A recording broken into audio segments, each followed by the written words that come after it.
Well, good morning. It's Monday morning. It's September the 6th today. We are this week with John Stott looking at the righteous judgment of God. The righteous judgment of God.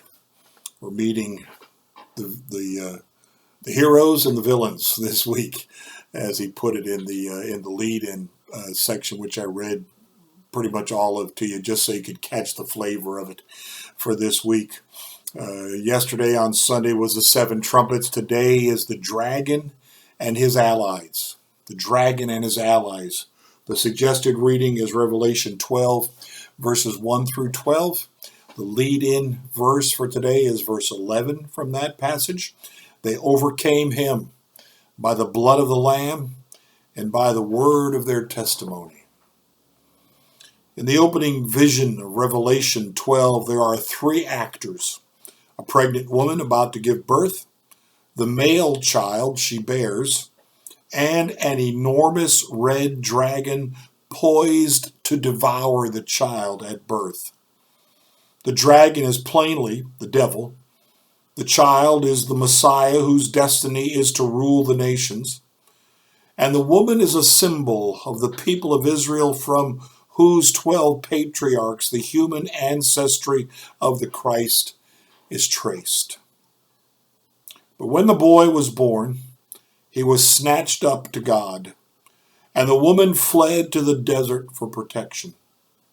More visions follow, which celebrate the victory of the Messiah. Indeed, the dominant theme of Revelation 12 is the decisive overthrow of the devil. He was foiled in his malicious attempts to devour the Christ and destroy the church. The devil's allies are now introduced to us one by one.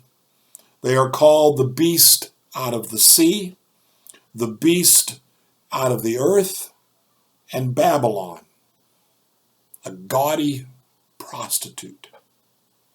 They seem to masquerade as a diabolical parody of the Trinity. All three also represent the city and empire of Rome, though from different points of view. Firstly, the beast out of the sea represented Rome as a persecuting power. The Jews were always afraid of the sea.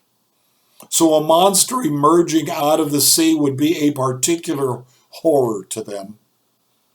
Secondly, the beast out of the earth represented Rome as an idolatrous system, with special reference to the imperial cult. This beast had no independent role.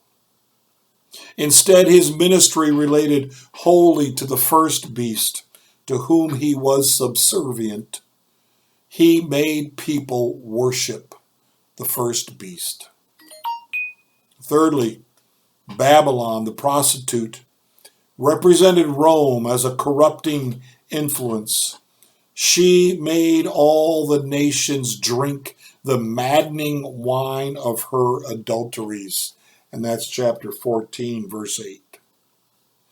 The dragon's three allies then, when John was writing, were Rome the persecutor, or the first beast, Rome the idolater, the second beast or false prophet, and Rome the seductress, Babylon the harlot, or in other places, Babylon the Great.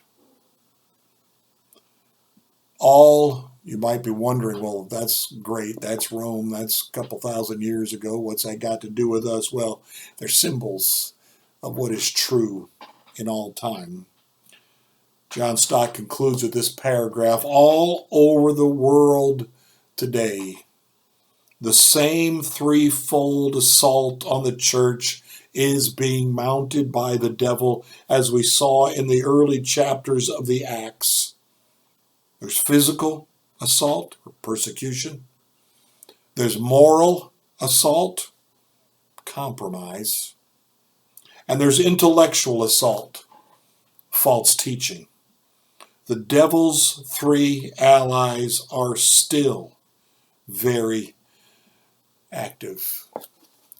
So we need to understand about the scriptures, even if we're reading about something that happened back in 1800 BC. There are truths there that are still learnable, important for us to grab hold of yet today, even though the times are different, even though the cultures are different, even though the ways and languages are all different, yet we have an enemy who is persistently using the same weapons. And it is persecution, compromise, and false teaching, not just out in the world, but aimed at, pointed at the church to destroy, to devour, to make powerless.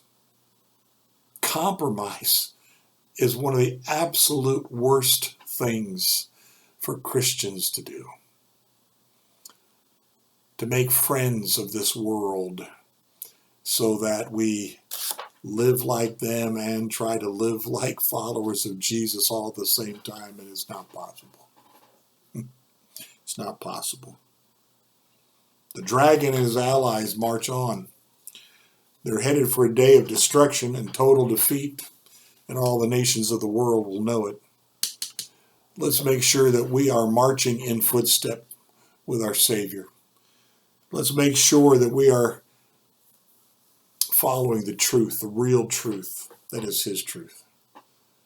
And that we do not make ourselves, as James would say, you adulteresses. Do you not know that friendship with the world makes you an enemy of Christ? Straight talk.